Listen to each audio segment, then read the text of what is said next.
Polish with Ray. I'm Rachel and today I'm going to be sharing with you all of the polishes I wore for fun in July. Before we get started, go ahead and give this video a thumbs up if you're looking forward to seeing what I wore. And if you're not already subscribed, I hope you'll think about it. I upload new nail polish videos every week. So this past month, I didn't wear as many polishes as I had planned to. Yeah, it was just a really beautiful month in terms of releases. I loved a lot of the polishes I swatched in the Bee's Knees Lacquer Only a Monster collection and a lot of the polishes I swatched for polish pickup this month. So a lot of them I put on and didn't want to take off to wear something from my own seasonal rack. If you've never seen one of these videos from me before, I'm not going to include any of the polishes I swatched and decided to wear after I put them on. I just kind of want to only share the stuff with you that I put on for no other reason than because I just really wanted to wear that polish myself. So altogether, I think I ended up wearing around 15 different polish combos. I did do a lot of combos this month. I had a lot of toppers. It was an interesting month for me. So first we'll take a look at the pedicures I wore. I'll pop up a picture of those polishes. Then we'll take a look at the polishes that I wore for manicures that I liked okay. Then we'll take a look at any polishes that I didn't love. And then at the end, we'll check out the polishes that I was over the moon with. Okay, so pedicures first. The first pedicure I wore in the month was Moonshine Manny on the flip side. This is the Project Dupe It polish for China Glaze's Flip Flop Fantasy. I never owned the original Flip Flop Fantasy, but I have the one that is available now. It was early July when I wore this and I was just craving something bright and neon. The formula for this one was not my absolute favorite. It ran a little bit thick, and I'll say in general in my experience, Moonshine Manny polishes do tend to be a little on the thicker side. That's not a complaint. Many indies run one way or the other, but that's just been my experience so far with most of their polishes, not all. And so I did add a little bit of thinner and it applied pretty well. It was a bit patchy, but much better than I would usually expect from a color this bright. You'll see in the actual like bottle shot photo that this color that you're seeing on the screen in my hand is not at all color accurate. This is a neon. So formula was pretty good for what it was. I'm not much of a neon polish wearer usually, so I think I was at first just kind of in shock about just how bright this looked on me. It definitely made me look super tan. I didn't hate it, but I also was just kind of like, wow, that's a lot. That being said, I enjoyed it enough to wear it for 2 whole weeks, so I did like this one. After on the flip side started chipping a little bit, I decided to put on Zoya Selly. I'd been eyeing this one for either a manicure or a pedicure for about a year now, but I was afraid to put it on my nails because I've heard terrible things about staining with this polish. So I decided to play it safe and wear it as a pedicure. I did not like this polish. And it wasn't the formula. The formula was great. It was fully opaque in 2 coats, which for a pedicure for me is awesome. But this one was just so tomato-y. I was expecting to see some of the gold flip in the bottle, but because the base color is so pigmented, I think it just kind of looked really foily and metallic-y, and I just did not like the look. It was like a shiny tomato. I probably won't be reaching for this one again anytime soon, unfortunately, so yeah. And then I actually only wore Selly for about a week because I just couldn't do it anymore. And earlier this week, I put on Orally Scenic Route as a pedicure. This was my first time wearing Scenic Route. I wanted to wear it because I heard that it fades like crazy. Carolina Gotta Love Polish, my nail pal, posted about how her bottle faded like crazy. It's like a pink color now, and you can see it's a gorgeous like purpley pink shade in the bottle, or it's supposed to be. So I wanted to get it on my nails before my bottle faded, and wow, this one was so beautiful. I've got it on now. I'm loving it. The formula was fantastic. I got it fully opaque in 2 coats, but it still had that squishy like jelly feel. It was super easy to work with. The brush on my bottle was flawless. So yeah, this is one I'm gonna be wearing again. All right, now on to manicures that I liked okay. The first one comes from Static Nails. It's called When in Madrid. This is like your classic juicy, vampy red lipstick color. I was completely in love with the color. This one applied beautifully and it had a gorgeous shine. I actually had my nails longer during this time. We'll talk about that break in a second. But I got to wear this while I had my long nails, and oh my gosh, it was such a vibe. Like, I just felt like the coolest thing on the planet with these long red nails. They were super juicy. The finish was really squishy. This polish was beautiful. I was a little disappointed that this chipped so quickly though. This tiny little 12 milliliter bottle was $16. I think I got it on a sale, but $16 full price, which is crazy. And you kind of expect when you buy a polish that's gonna be that expensive that the wear will be better, but I mean, you never know about wear. You just never know until you try it. In general, I've been very happy with the Static Nails polishes that I have, but not happy enough to purchase more, so. This one's just in the middle category. Well, right after wearing that polish, I did suffer a nail break. It was so sad.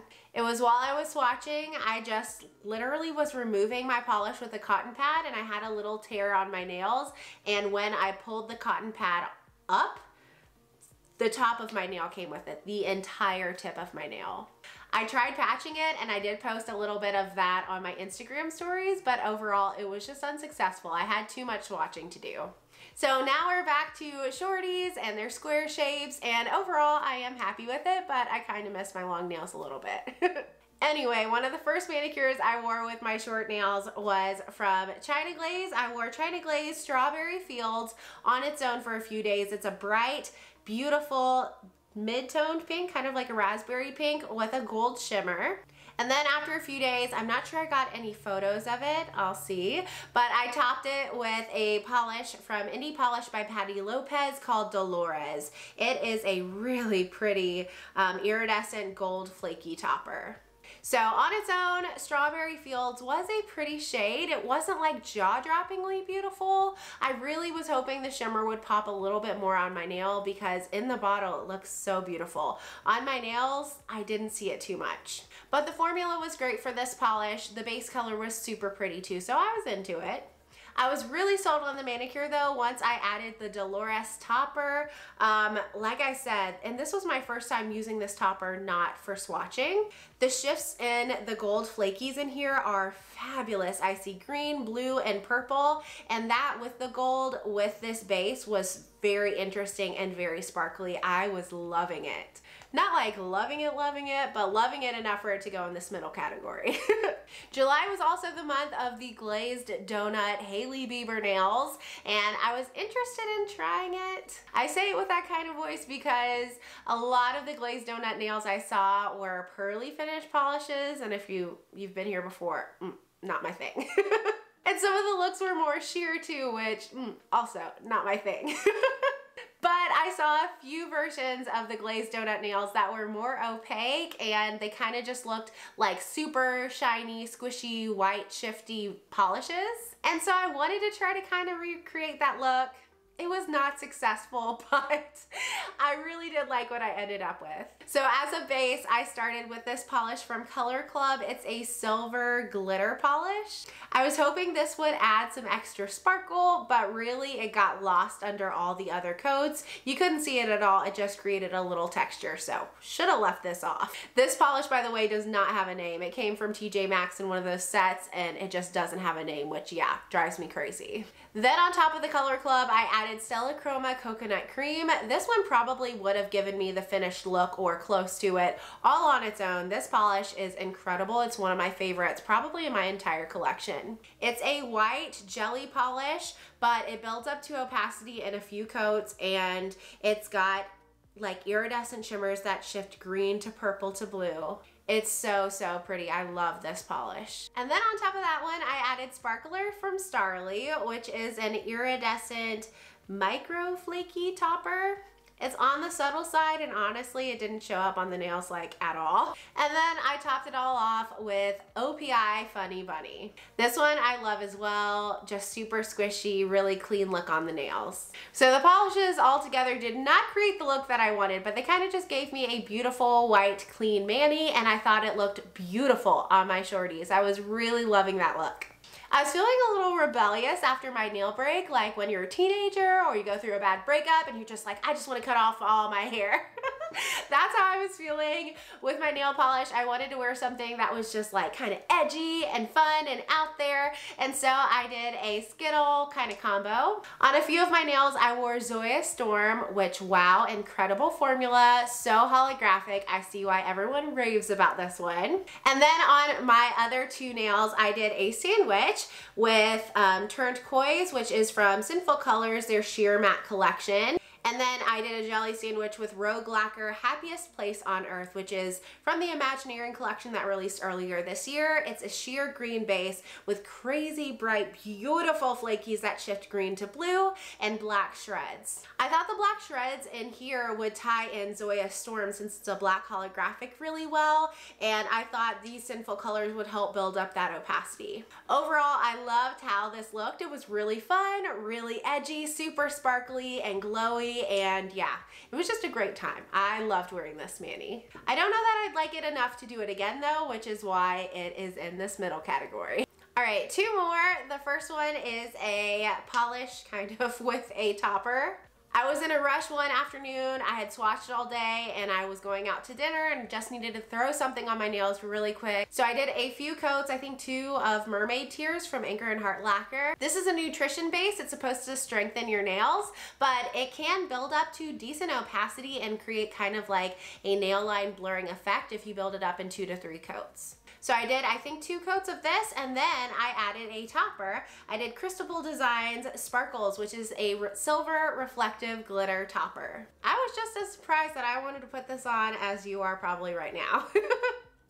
I ended up buying this topper as a new brands review video that I did a while back ago, and I really did enjoy it. I wanted to get it out again and see the reflective glitter sparkle in the summer because the last time I wore this polish, I think it was winter time, I think. So this made for a really pretty combo. The reflective glitter looked super sparkly on the nail. It felt very elegant. And by the way, I was so impressed with this reflective glitter. It did not feel thick on the nails. It applied really, really well. And it smoothed out perfectly with just a glossy top coat. I was in a hurry, like I said, so I didn't have time to do a smoothing top coat. So I just went in with a quick dry glossy top coat and there was no texture after. It was also really easy to move, like not super easy, but for a glitter, very easy to remove. I didn't have to soak it off. So I enjoyed wearing this mani. It was just kind of a nice palette cleanser. And then the manicure I'm wearing right now is another Zoya. This is Zoya Dory. It is this gorgeous bright shade of blue and it's a cream, and I've heard wonderful things and I've had it in my collection for a long time, but for some reason in my head this color doesn't look very good on me. I'm just a little apprehensive when it comes to like light bright blues. I don't know why that is. But I totally understand the hype now. The formula on this was perfect. I have my Z-wide brush in here and it was fully opaque in 2 coats, no problem. I did get pretty quick chipping with this. I only wore it for a couple days and this is day 3 I think, and my chips are pretty bad. But I was at school all day setting up my classroom yesterday and that takes its toll. So that's not the polish's fault, it is me. Pretty color, we'll definitely wear it again, but maybe next time as a pedicure. I think I'd really like that. I am so excited to say I had no polishes I didn't like this night. I know, that never has happened before, so that's great. That means the rest of the polishes I have to share with you are ones that I was so excited about. Ones that I just did not want to take off. The first one is the last one that I got to wear when my nails were a little bit longer. It comes from Bluebird Lacquer. It was their July Hella Handmade Creation shade called Indigo-go Dancer. I'm including this in this video because I didn't have to swatch this one. I just did it in a live stream and I decided to put it on my nails because I just wanted to wear it that much. It's a beautiful shade of blue with shattered holographic and shimmer that shifts mostly purple to maybe blue. I don't know. This looked amazing on my long nails. It looked amazing on my skin tone. It looked amazing in the sun. I love Bluebird Shattered Hollows. I have nothing else to say. This one was fantastic. This might be one of my favorite polish finishes, actually. This or when you have the shifty shimmer with a hollow, I love that too. Soon after that, I also wore a Night Owl Lacquer. This is the Polished Mage. I believe this is a custom that the Polished Mage came out with last year with Night Owl Lacquer, and she liked it so much and they liked it so much that they decided to sell it. I had been holding off on wearing this because it does have beautiful holographic micro glitters in here, and those are just a pain to remove. But wow, I should have worn this sooner. This shade of blue I can get behind. I don't know why. This is much more comfortable for me than like Zoya's Dory. It has a lot more green in it. I don't know. But I thought this color was beautiful on me. The hollow looked incredible on this in the sun. The formula was wonderful. I loved everything about this polish. I 100% will be wearing it again. And if it's still available, I'll link it down below. I'll link any of the polishes that I shared with you that weren't limited edition down in the description box. Another one I just couldn't stop staring at, and a lot of you loved it on Instagram too, was another combo, lots of toppers this month.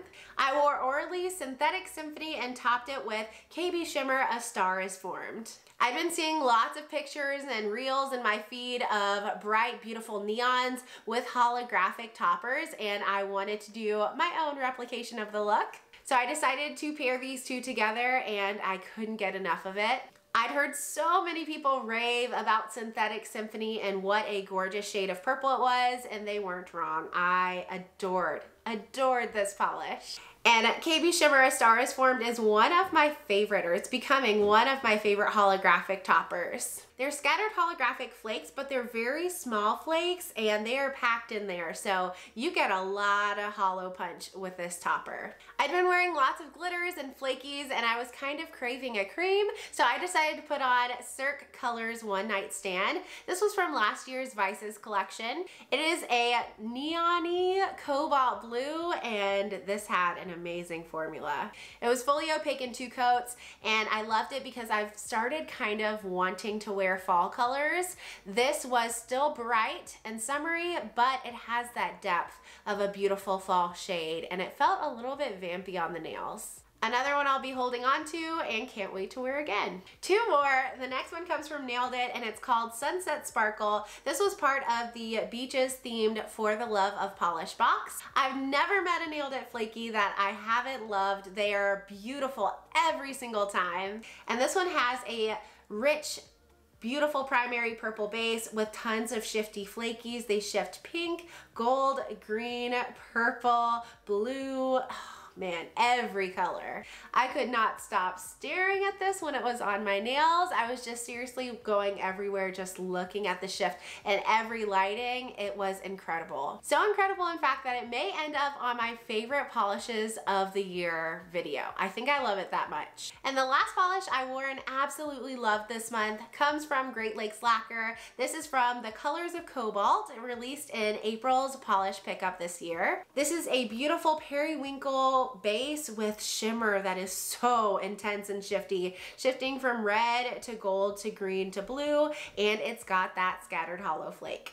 It was another one that I just kept staring at on my nails, seeing all of those incredible color shifts in different lighting. Lower lighting, you got all of the beautiful shifts, and then in bright lighting, you got all of that beautiful hollow. I could tell you all really liked this one too because I wore it in quite a few videos I recorded. My polished pickup video from this past month and a few others, and I got lots of comments. What's on your nails? I love that color. What is it?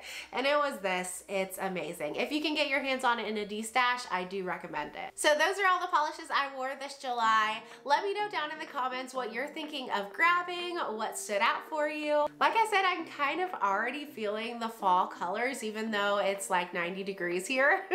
So I have a few more bright summer shades I want to wear in August, but I have a feeling you're going to see some transitional shades as well. I've pulled some specifically for that purpose. I hope you enjoyed this video. Don't forget to give it a thumbs up and subscribe, and I'll see you next time. Bye!